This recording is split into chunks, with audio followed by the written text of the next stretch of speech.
Socialism in Russia. Russia में 1914 के पहले सभी पार्टियों को इलीगल माना जाता था। 1898 में जो सोशल डेमोक्रेटिक वर्कर्स पार्टी का गठन हुआ था, जो कि कार्ल मार्क्स के विचारों से प्रभावित थी, उसे भी सरकार की नीतियों की वजह से उसे इलीगल ऑर्गेनाइजेशन माना जाता था। और इस पार्टी ने एक न्यूज़पेपर निकाला जिससे कि वर्कर्स को अपनी तरफ आकर्षित किया जा सके, स्ट्राइक के लिए, हड़ताल के लिए और विरोध के लिए। कुछ रशियन समाजवादी ये मानते थे कि रशिया के जो किसान हैं उनमें कस्टम ऑफ डिवाइडिंग लैंड, जो ज़मीन को वितरण करने की जो प्रणाली है समय समय पर, ये उन्हें एक समाजवाद की दिशा दे सकती है।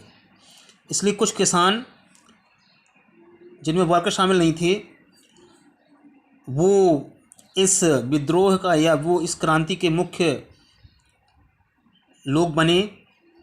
और रसिया भी दूसरी कंट्रीज़, दूसरे देश की अपेक्षा ज़्यादा पहले सोशलिस्ट समाजवाद बना।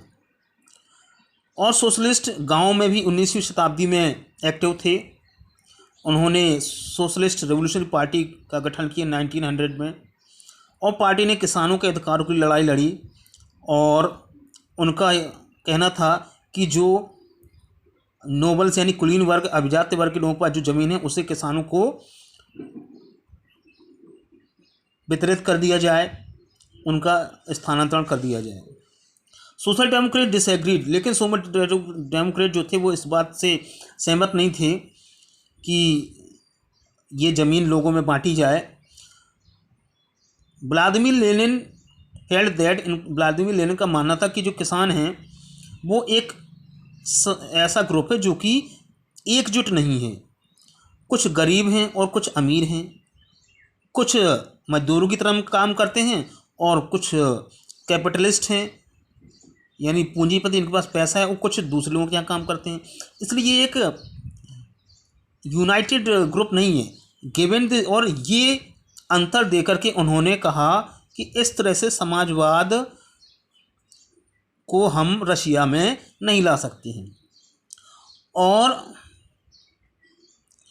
इस तरह से इस पार्टी का भी विभाजन हो गया इस विचारों की वजह से। व्लादिमीर लेनिन, जो कि बोल्शेविक ग्रुप के लीडर थे, उन्होंने सोचा कि that in a repressive society like Tsarist Russia, एक ऐसे समाज में जहाँ की जार का शासन चलता है और उस लोगों का दमन किया जाता है, उनकी पार्टी को एक अनुशासित तरीके से काम करना होगा और अपने सदस्यों पर एक रूल्स और रेगुलेशंस भी कुछ उन लोगों को मानने चाहिए।